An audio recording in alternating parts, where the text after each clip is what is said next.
Hello, ladies and gentlemen, and welcome back into another edition of Keytime Sports. Please like, comment, share, subscribe to Keytime Sports, Key City Sports on Instagram, and the Key on Millions.co. It is week 8 of the college football season. We are already in week 8. Yes, the college football season is fastly ending, and the college football playoff is approaching. Now, we have a 5 game slate to get into. Our first game that I'm going to cover is the LSU Tigers, number 10 LSU Tigers versus the number 17 Vanderbilt Commodores. So we all know that the LSU Tigers are led by Garrett Nussmeier. He has over 1,000 yards passing this season. He is 135 for 204, 1,413 yards passing.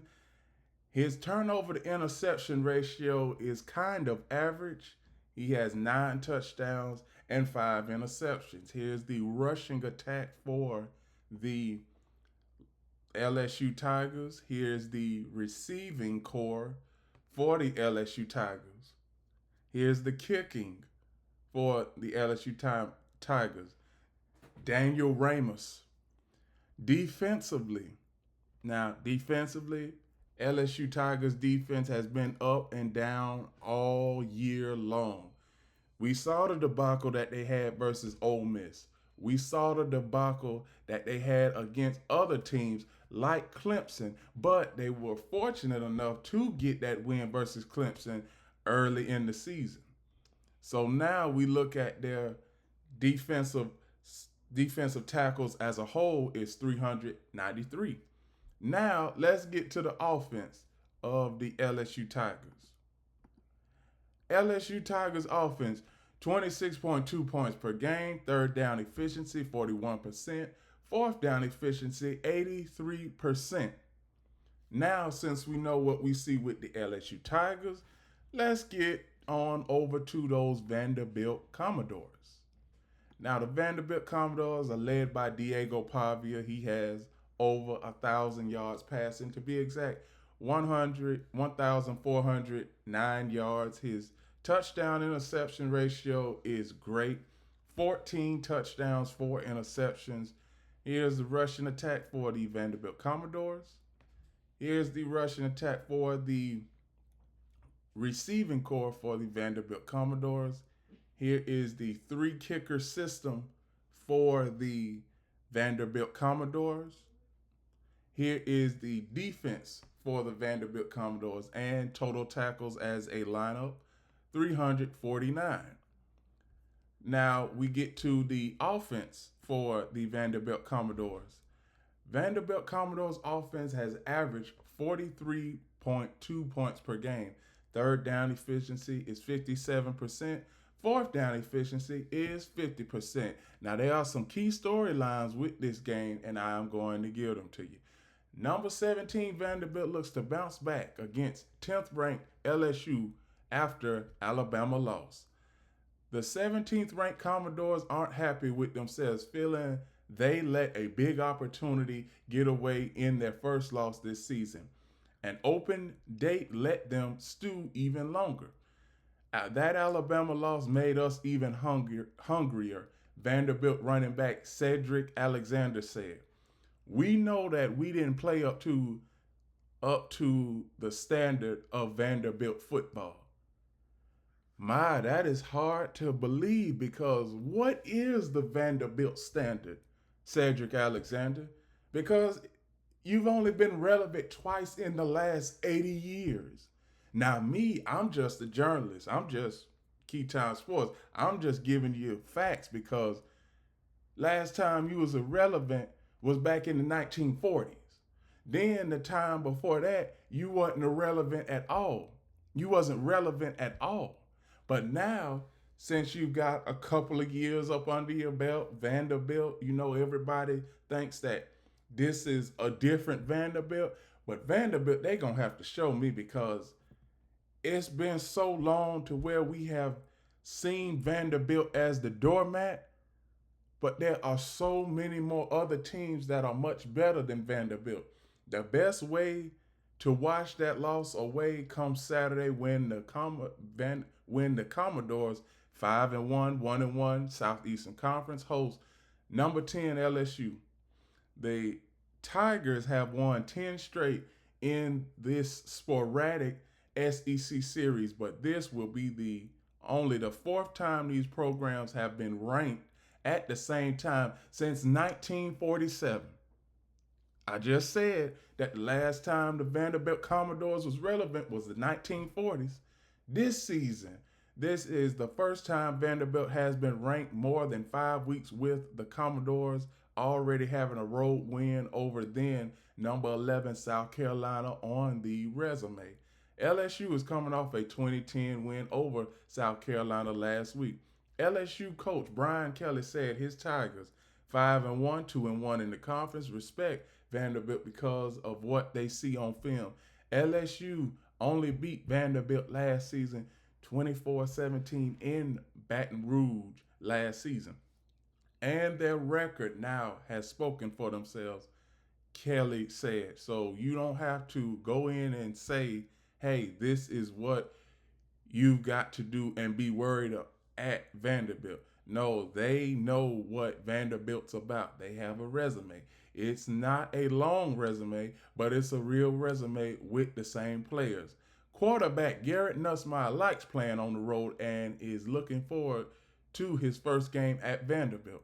There's nothing like going and taking the life out of a stadium, making a big play, and you hear the place go silent, Nussmeier said. Big road games are a lot of fun, he said.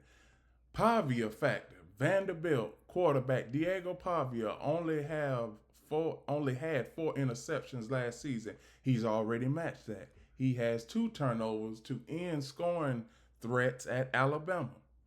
Pavia ranks 4th in the SEC, averaging 293.5 yards of total offense per game, and is right behind Nussmeier in passing yards per game. Pavia also has 14 touchdown passes and has run for 2 more. Kelly called Pavia's Vanderbilt point guard. LSU will focus first on keeping Pavia from running. And that's what I've been saying. If you keep Pavia from running and make him a statue in the pocket and he has to throw his way to a victory, he will not be able to do that. Not to say that he can't throw the ball, because he can, Kelly said. They average over 200 yards throwing the football, and he is capable. But I think if we're trying to choose one or the other, he's going to kill you if he runs. And yes, he did it to Alabama last year, and in the games that he has played this year and won, he has averaged over 100 yards rushing. Ground games, LSU, which entered this week last in the SEC in yards rushing per game with 115, is coming off of its best performance in the run game all season in its victory over South Carolina last week. The Tigers briefly eclipsed the 170-yard mark before taking a couple of knees to run out the clock and seeing their final total dip to 166. Vanderbilt ranked 16th defending the run and giving up only 90.8 yards a game. Seeing green after LSU tight end and 6-foot former college football player Tre'Davious Green caught 8 passes for 119 yards and a touchdown last week. Kelly said Green is an obvious mismatch that the Tigers need to exploit regularly. He's sticking to that as LSU prepares for Vanderbilt. If one guy gets more attention than the other, maybe he doesn't get 9 catches. Maybe somebody else opens up the field for him, Kelly said. And that's what a dynamic tight end does for you. So now we are at the point to where I've given you everything as far as storylines. I've given you player predictions. And now I am going to give you the point spread.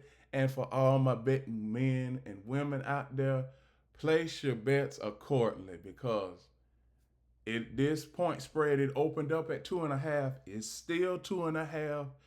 I believe 30 minutes before the game, this point spread will drop to a point and a half or maybe even a point. But as of right now, I got the Vanderbilt Commodores winning this game because LSU's defense, I still don't trust LSU's defense. Because when it comes to LSU's defense over the last 4 games, they have allowed over 130 yards rushing. And in college football, when a team gets over 130 yards rushing, and you have a quarterback in college that can throw for 250, that's complimentary football. And I think that Diego Pavia, he will have a good game, and the LSU Tigers will be lost searching for answers. So I got Vanderbilt in this game. Number 17 knocks off number 10, and the rankings will start to shake up from there. The next game I'm going to cover is the Ole Miss Rebels, another SEC showdown. The Ole Miss Rebels and the Georgia Bulldogs. Ole Miss, Chambliss, 85 of 130, 1,286 yards, 7 touchdowns, 1 interception. Here is the rushing attack, Ole Miss rushing attack led by Keyvond Dowell. Keyvond Dowell has been a great running back for the Ole Miss Rebels. He's gotten over 5,500 yards already this season, and he is averaging almost 5 yards per carry. Here's the receiving core for the Ole Miss Rebels. Here's the kicking for the Ole Miss Rebels. The defense for the Ole Miss Rebels, and defensively as a lineup, they have 384 solo tackles on the season. Now let me get to that elusive Ole Miss Rebels offense. Ole Miss, 37.8 points per game. Third down offensive efficiency is 51%. Fourth down offensive efficiency is 83%. Now, since we know what the defense for Ole Miss does and what the offense does, let's get to these Georgia Bulldogs. The Georgia Bulldogs haven't been so hot this season. I mean, Gunnar Stockton, just a regular quarterback. 115 of 169, 1,264 yards, 6 touchdowns to 1 interception. Rushing attack for the Dogs, led by Nate Frazier. And then here is the receiving core for the Georgia Bulldogs. Kicking game for the Georgia Bulldogs. Here's the defense for the Georgia Bulldogs. And solo tackles as a lineup, 366. Georgia Bulldogs offense, let's see what their offense is looking at. 32.2 points per game. Third down offensive efficiency, 46%. Fourth down offensive efficiency is 70%, one of the best in college football. Now, what I'm going to do is give you a few key storylines for this game, because there's a lot of things to cover in this game when it comes to storylines. So, number 5 ranking in the AP Top 25 confirms that Coach Lane Kiffin's assessment that Mississippi has done some good things this season. Kiffin said finding a way to win on Saturday at number 9 Georgia would take that progress to another level. You know this is the elite, said Kiffin of Georgia. 5-1, 3-1 in Southeastern Conference play. This isn't coach speak. It's stats or facts. This is the elite program in college football. Ole Miss 6-0, 3-0 in conference play. Took a 28-10 home win over Georgia last season. Kiffin says winning at Georgia is more difficult, and it is. Georgia had a 33-game home winning streak under Coach Kirby Smart, in with a 24-21 loss to then number 17 Alabama on September 27th. It was the Bulldogs' first home loss of the 2020s. They haven't lost a home game since 2019. Georgia won back-to-back national championships in 21 and in 22. Is 10-0 at home against top 10 teams under Smart. There's another step that's you can go beat an elite program, Kiffin said. Like we were able to do last year in Georgia, but now doing it at their place is difficult, Kiffin said. So it's a great opportunity. The Bulldogs relied on a dominant defense to win those national championships. I can tell y'all something.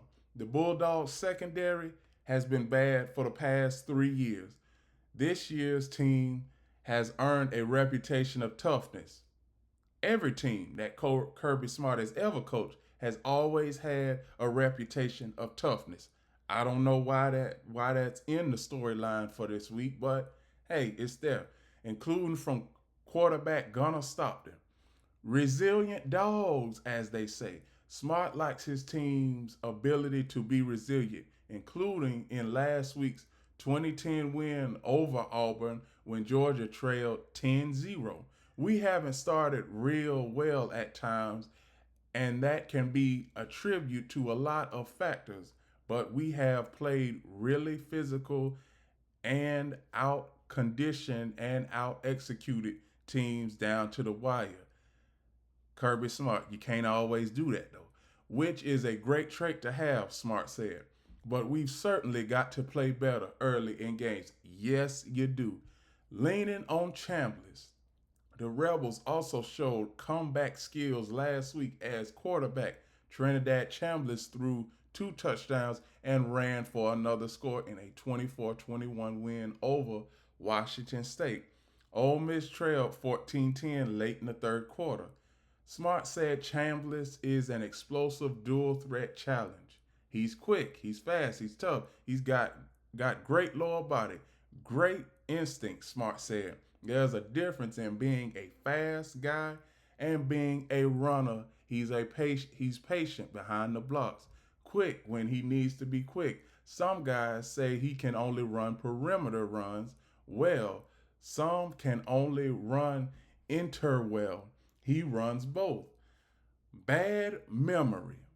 Ole Miss fans surge onto their home field following last season's win over the Bulldogs. Georgia Bulldog linebacker Raylan Williams said that memory provides motivation for Saturday. He said, I feel like the players that returned that played last season have a chip on their shoulder. So you can say that, Wilson said. Big game atmosphere. ESPN Game Day will be in Athens tomorrow.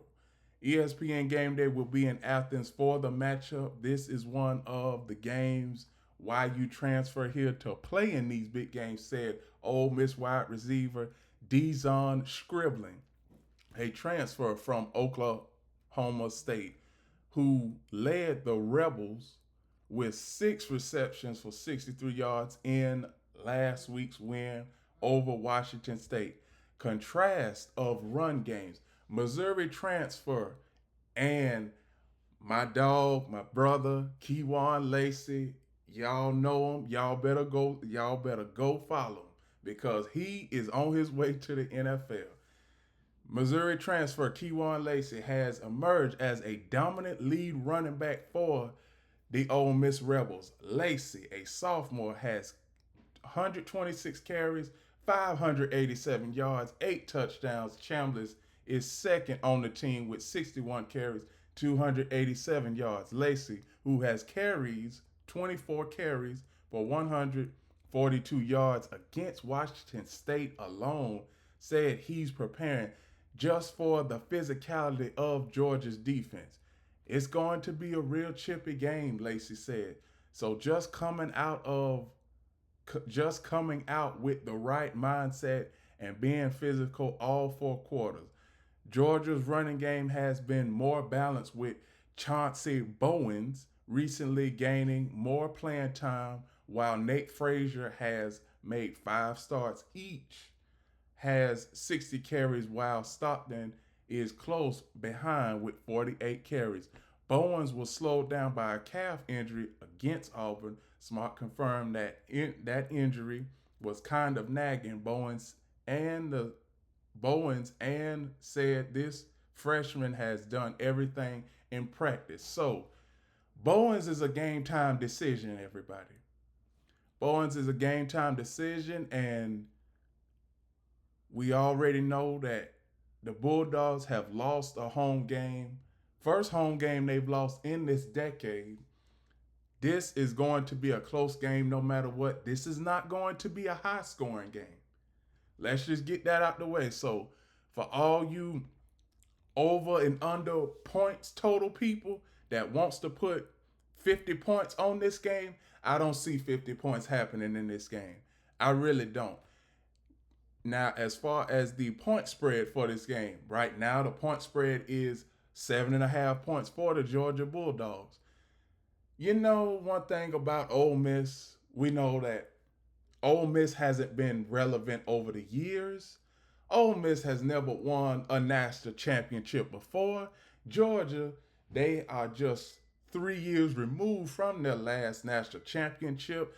This point spread, it opened up at 6.5. Now, just within the last 12 hours, it has increased to 7.5 points, a touchdown favorite. And I do believe that Georgia will win this game. And for it to be a close game, Ole Miss, they cannot turn the ball over. And that's anytime you go into a hostile environment. If you want to have a chance at upsetting the team in their hostile in their environment, you need to not turn the ball over. So I got the Georgia Bulldogs winning this game. They will be 6-1. Ole Miss will also be 6-1 after this loss. That's if everything goes the way that it's supposed to go tomorrow. So you got 6-1 Georgia Bulldogs, 6-1 Ole Miss Rebels. Even if the Ole Miss Rebels lose, it's not going to hurt them in the college football playoff, because I'm going to keep reiterating this, America. It's a 12-team playoff this year. Somebody is going to get into the college football playoff with 3 losses on their schedule. Now, if you get in there with 3 losses, you're treading water. You're treading water, and you need to walk on eggshells. But there will be no 4-loss team, or there might be 2 4-loss teams in the 12-team college football playoff, because we can say that we want a 3-loss team in the college football playoff, but we don't know what the college football playoff committee is going to do. But the college football playoff committee did listen to me. I told them that I didn't want to cover another Illinois game, and you see that Illinois is nowhere ranked on the schedule. So now, getting back to this game, I got Georgia in this game. Ole Miss, they are going to have a tough time on defense trying to stop the Georgia Bulldog offense. And the Georgia Bulldogs rushing attack averaged 145 yards per game, which is very effective according to college football standards. Now, let me get to the next game I'm going to cover, the third Saturday in Alabama. The third Saturday of college football. The third Saturday in October. Y'all already know what game I'm talking about. The Tennessee Volunteers versus the Alabama Crimson Tide. We already know what to take away from this game. We already know that this is going to be a Midwest offensive shootout, because we already know that Joey Aguilar, the Volunteers quarterback, Joey Aguilar, he has 14 touchdowns, 5 interceptions, and we already know that Ty Simpson can protect the ball. But one thing I'm going to do right now is talk about the Tennessee Volunteers. Now, the Tennessee Volunteers, are they really that team that we should be looking out for? Because When you look at this schedule, they done played Syracuse, they done played East Tennessee State, they done played UAB, they played Arkansas, they played Mississippi State. Most of this schedule, they played group of five schools. Syracuse is not a group of five school. East Tennessee State is. UAB, group of five school. They blew them out. Mississippi State, you had trouble with your SEC rival in Mississippi State. You had trouble with Arkansas. Now we getting to that point in the schedule, Tennessee fans, where y'all might need to start walking on eggshells because you got Alabama this week. You got Kentucky. Well, Kentucky, they ain't going to do nothing, so I ain't even worried about that game. Then you got Oklahoma, number 14, Oklahoma. You got Florida. Now, we don't know what Florida is going to do, but from what I heard, Florida is going to fire Billy Napier. And then you have the number 17 team, Vanderbilt. So, Tennessee.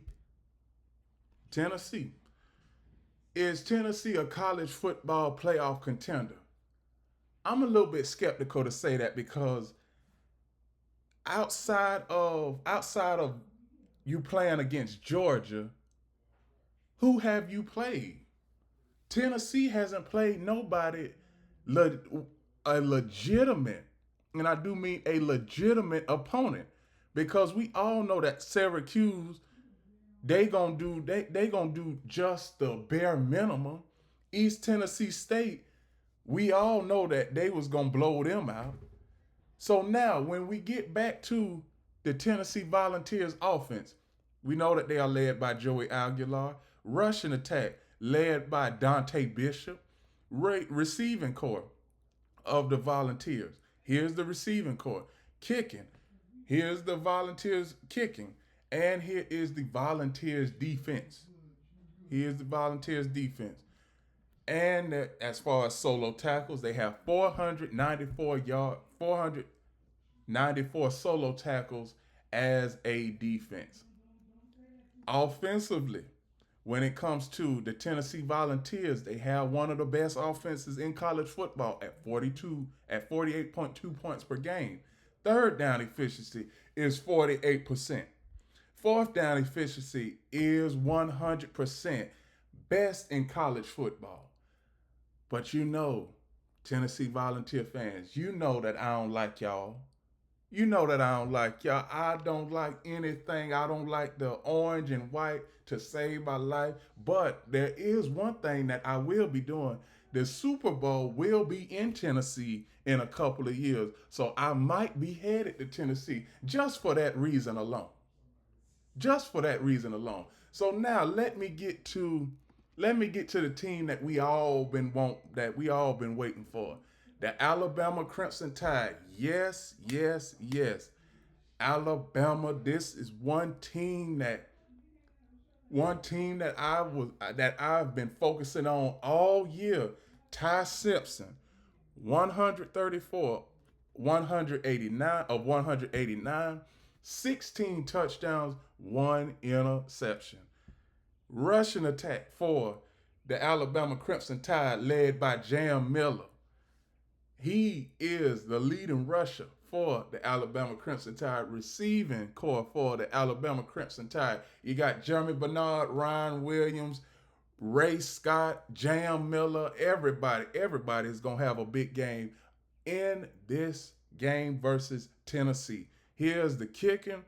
Here is the defense. And let me tell y'all something about the defensive coordinator for Alabama, Kane Womack. I don't want to see no 3-down linemen. I don't want to see that lineup. I want to see 2 safeties in the back, and then you're rushing 4 guys. Because that's what you're going to have to do in order to get to Joey Aguilar. Because Joey Aguilar, he will cut a defense up. He will cut them up like tomatoes or like a Thanksgiving turkey. Now, that's what I said. He will cut defenses up like a Thanksgiving turkey. And we all know that the Alabama Crimson Tide's defense, we all know that they lack a little bit of aggressiveness, intensity at times. But in a game like this, you need intensity. You do. You need intensity. And with the Alabama offense, 34.8 points per game, so 5 touchdowns a game. Third down offensive efficiency is 50%. Fourth down offensive efficiency is 62%. One thing I can say about this game in its entirety, this game is going to be one for the books. The third Saturday, here's the storylines. The third Saturday in October features potent offenses.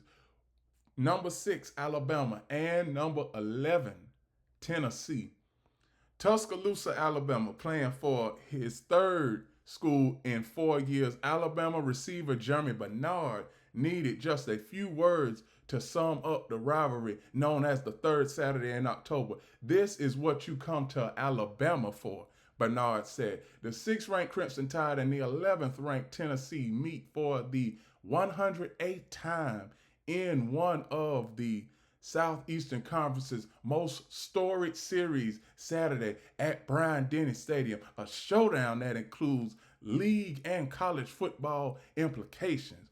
Offensively, at the forefront of this iteration, with both teams coming off of momentum on the side of the ball, the Volunteers 5-1, 2-1 in SEC play are outpacing their historic 2022 season through 6 games, averaging 48.2 points per game behind quarterback Joey Aguilar.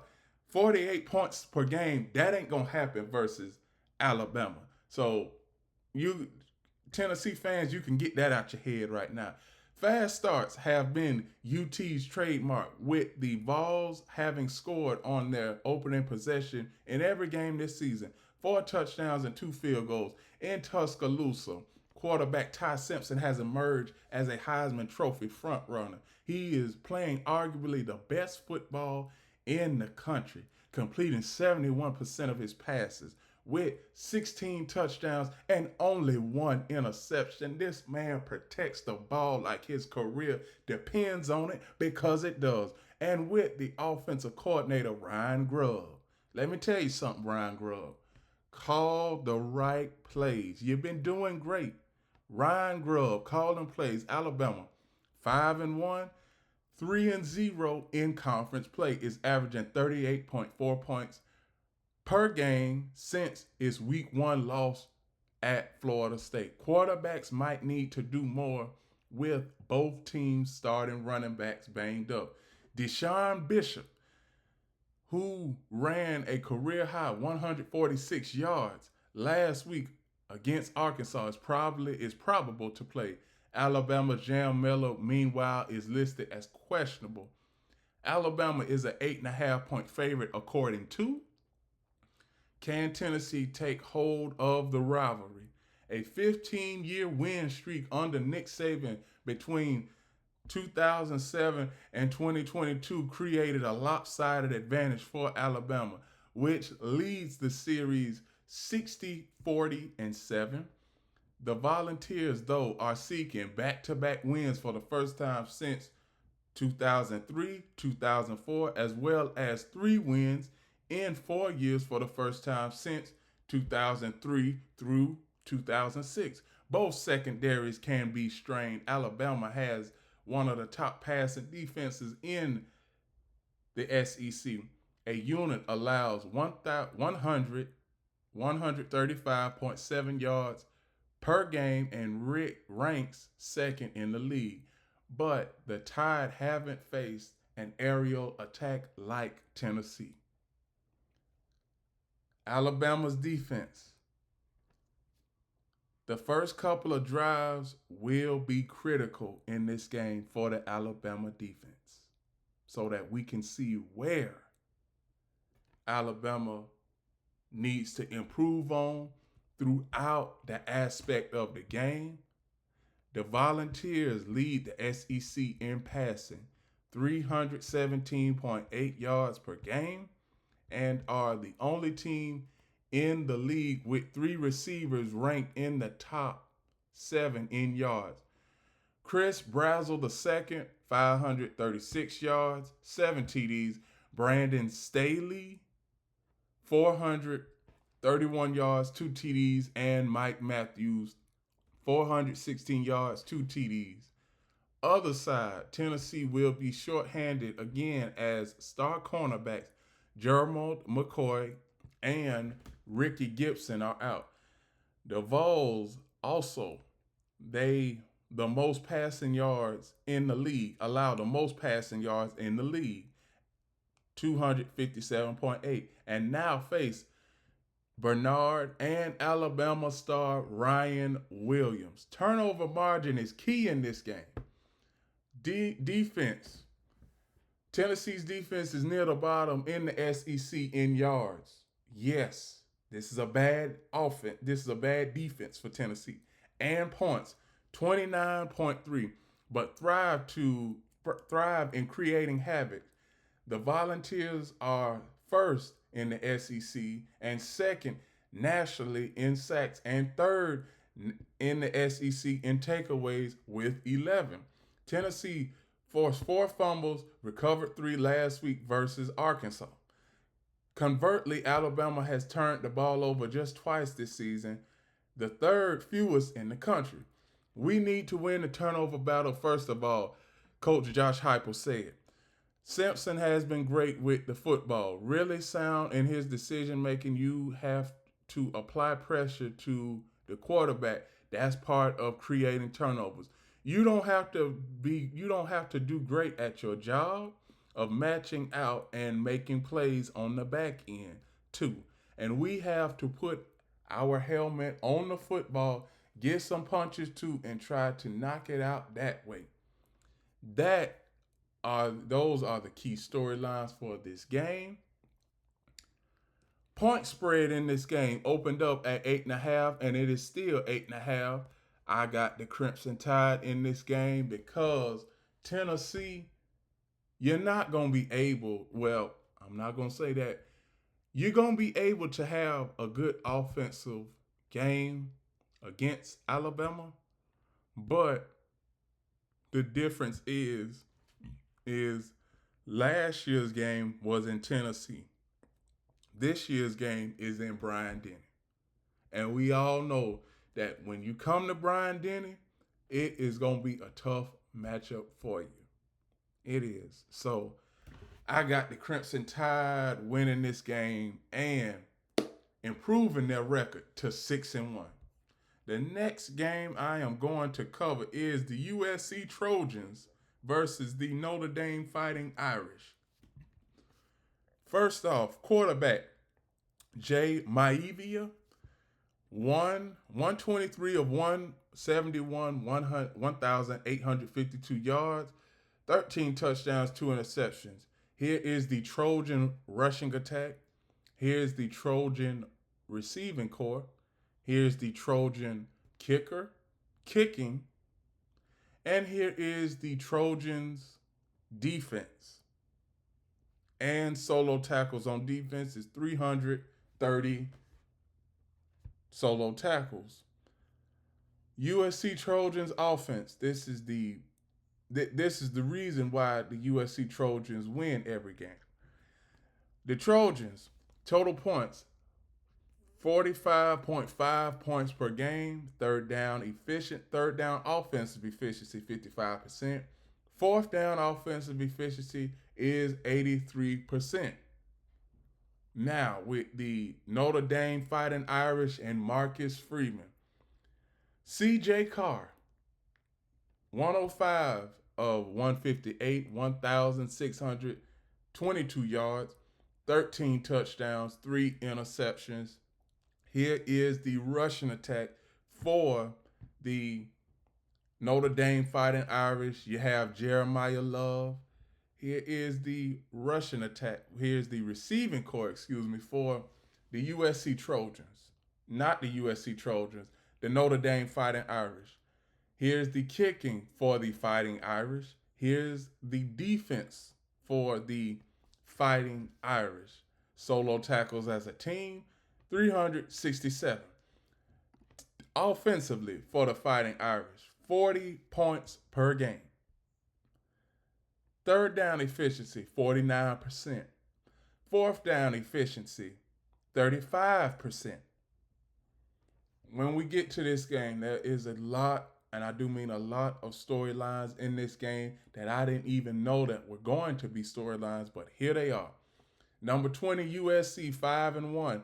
At number 13, Notre Dame 4-2. Notre Dame by 10 against the spread. Notre Dame 3-3.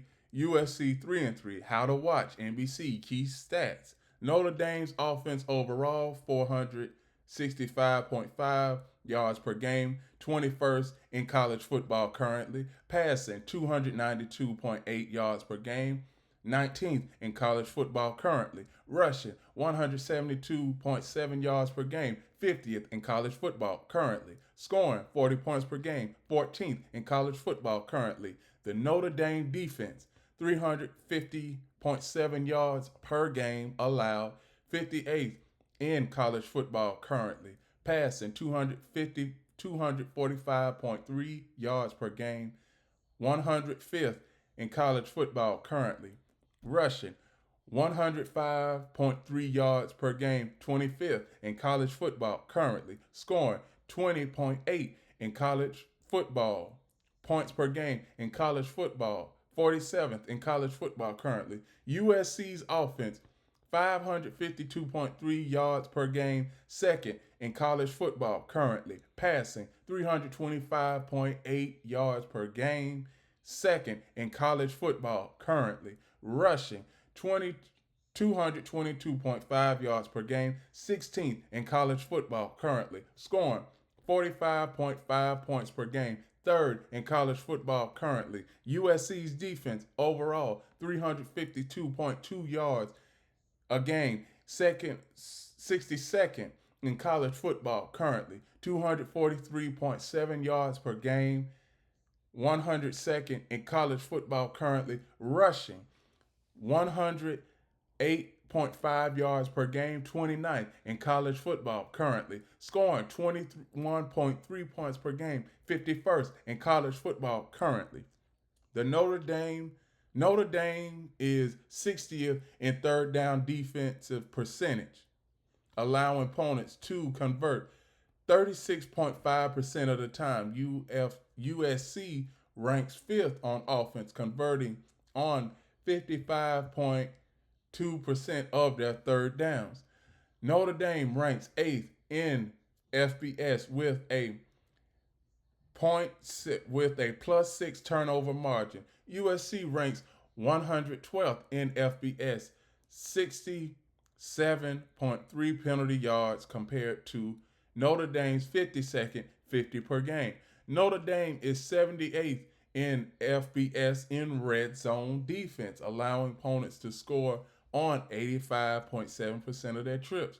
USC red zone defense ranks 25th, scoring on 93.9 of red zone opportunities. Team leaders, Notre Dame, passing, CJ Carr 1,622 yards, 13 touchdowns, 3 interceptions, 66.5 completion percentage. Rushing, Jeremiah Love, 530 yards on 100 carries, 8 TDs. Jordan Faison, 376 yards on 29 carries, 2 TDs. USC, Jaden Maiva, 1,852 yards, 13 TDs, 2 interceptions. Rushing, Wayman Jordan, 576 yards on 88 carries, 5 TDs. Receiving, Mikael Lemon, 682 yards on 44 carries, 6 TDs. Last game, Notre Dame won 36-7 over North Carolina, which North Carolina ain't nobody. Also, Carr led Notre Dame with 342 yards on 19 of 31 passing, 61.3% for 2 touchdowns and 1 interception. Love had 86 yards rushing on 18 carries and 2 touchdowns. Eli Rellin had 7 receptions for 109 yards.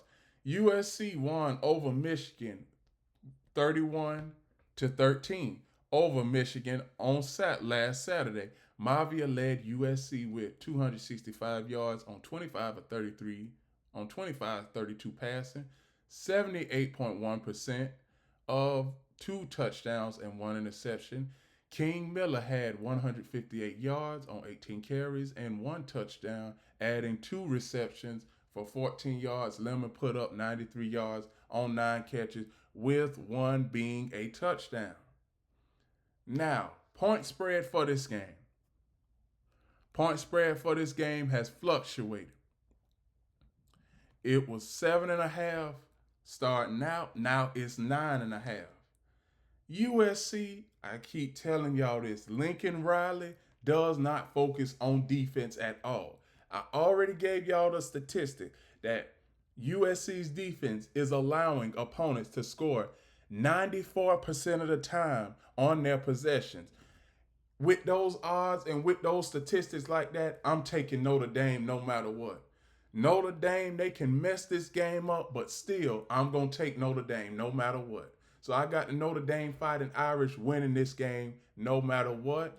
Lincoln Riley, you have never focused on defense. You're never focused on that. When it comes to Lincoln Riley, he is always focused on offense. I'm gonna tell y'all. I'm gonna give y'all a couple of statistics that I was reading while Lincoln Riley has been at USC Southern California.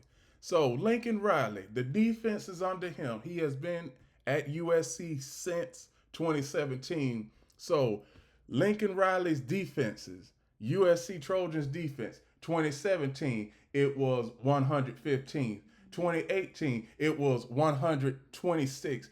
2019, it was 113. 2020, it was 111. 2021, it was 133. And let me tell y'all something. It's 136 college football team. It's 136 football teams in college football. So this defense is downright god awful. 2022, 127th in college football in defense. And 2024, last season, he was downright 135 in total defense. USC doesn't have a defense at all. They don't have a defense. They never had a defense. So Notre Dame has the better defense, and Notre Dame is going to have the better game when it comes to defense. So Lincoln Riley,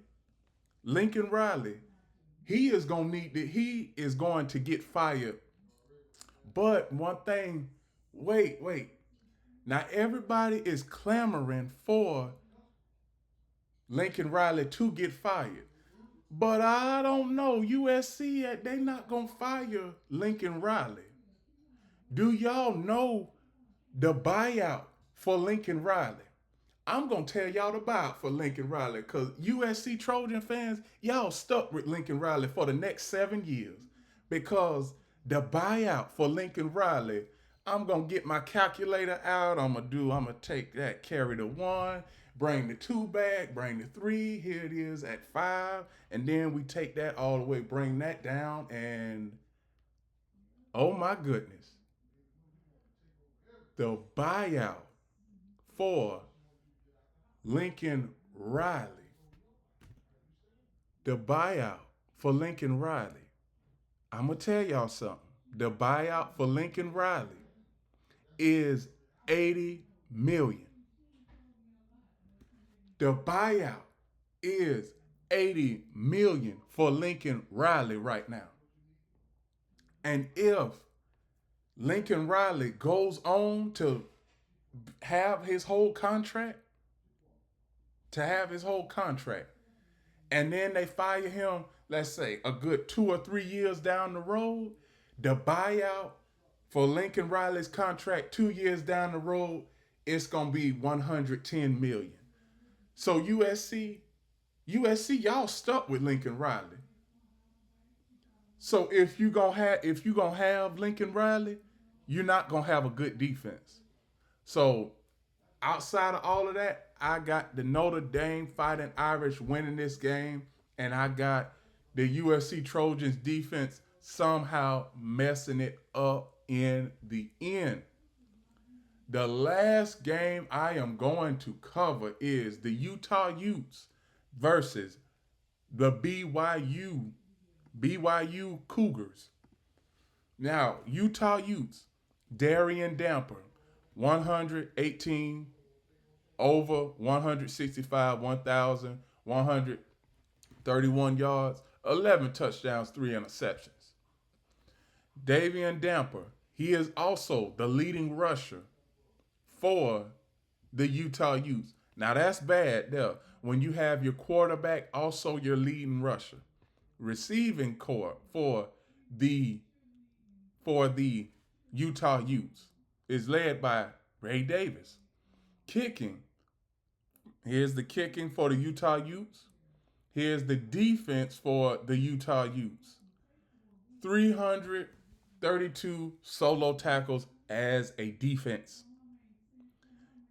Team statistics, points per game, 39.5 points per game. Fourth down efficiency, 80%. Third down efficiency, 60%. So now we see what the Utah Utes can do offensively. The BYU Cougars, Branchmere, 91 for 144, 1,220 yards, 8 touchdowns, 3 interceptions. Here is the rushing attack for the BYU Cougars. Here's the receiving core for the Cougars. Here is the kicking for the Cougars. And here is the defense for the Cougars. Solo tackles as a defense, 350 tackles as a solo defense. Now, lineup offensively for the BYU Cougars, 36.8 points per game. Third down efficiency, 44%. Fourth down efficiency, 71%. The storyline, top 25 Big 12 matchup features BYU hosting Utah. Number 23, Utah 5-1 at number 15. BYU 6-0. How to watch, Fox, key stats. BYU offense overall 448.2 yards per game. 29th in college football currently, passing 210.2 yards per game. 92nd in college football currently, rushing 238 yards per game. 11th in college football currently, scoring 37.5 points per game. 21st in college football currently. The BYU defense overall 263 yards, 263.5 yards per game, 13th in college football currently, 159.3 passing, 159.3 yards per game, 17th in college football currently, rushing 104.2 yards per game, 23rd in college football currently, scoring 14.7 points per game, 12th in college football currently. The Utah offense overall, 459.7 yards per game, 24th in college football currently.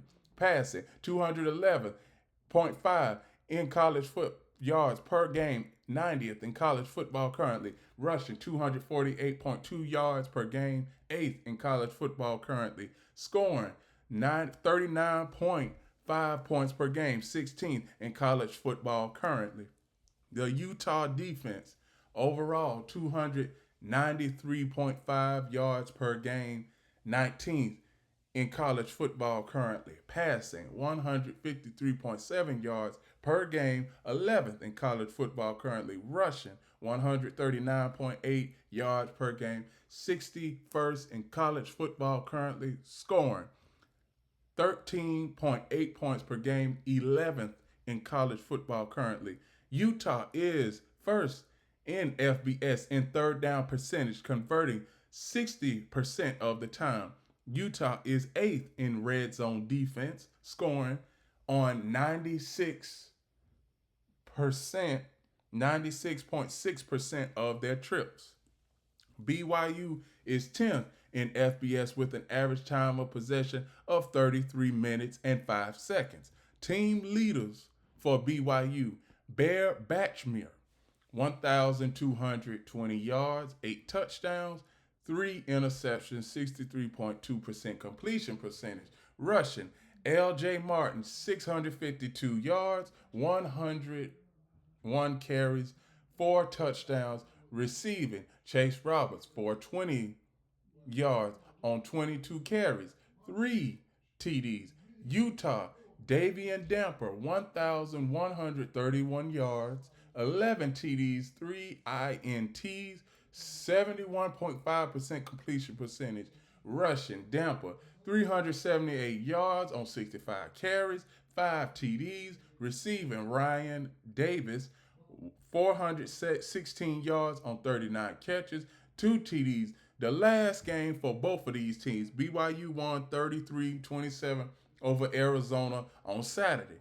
Batchmere led BYU with 172 yards on 12 of 29 passing, 441.4% for 1 touchdown, 2 interceptions. He also carried the ball 22 times, 489 yards, and 2 rushing touchdowns. Martin had 162 yards rushing on 25 carries and 1 TD, adding 1 reception for 0 yards.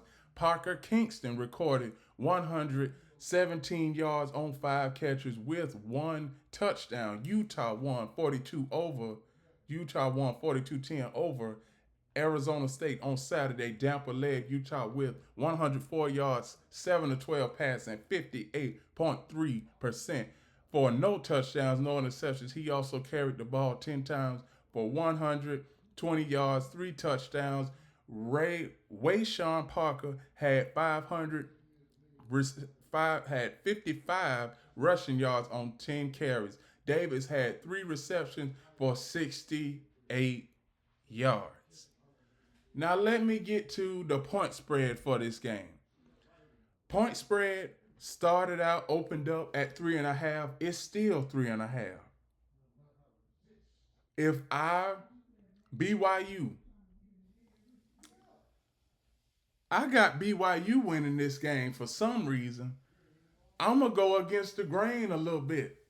I'm going to go against the grain, and I know most of the money is on Utah to win this game, but BYU is at home. They are 6-0. If Utah wins this game, both of these teams will be 6-1, but I believe BYU has the better offense. They have the better running backs because Utah, their problem is they have their quarterback also as their leading rusher. And you can't have that if you want to be successful. You cannot have your quarterback being your leading rusher. You can't. So I got the BYU Cougars. Let me go down a list before I finish out the show. So number 10 versus number 17 Vanderbilt. I got Vanderbilt. Number 5 Ole Miss versus number 9 Georgia. I got UGA. Number 11 Tennessee versus number 6 Alabama. I got Bama. Number 20 USC versus Notre Dame. I have Notre Dame Fighting Irish winning that game. And the last game that I just covered, I have BYU winning that game over the Utah Utes. So that is all of the show. With that, those are my predictions to this week's college football games. Please like, comment, share, subscribe. Keytime Sports right here on YouTube. Key City Sports on Instagram. And the KeyOnMillions.co. Please like, comment, share, subscribe to all of my platforms. And remember, everybody, one last thing. The key is always on time.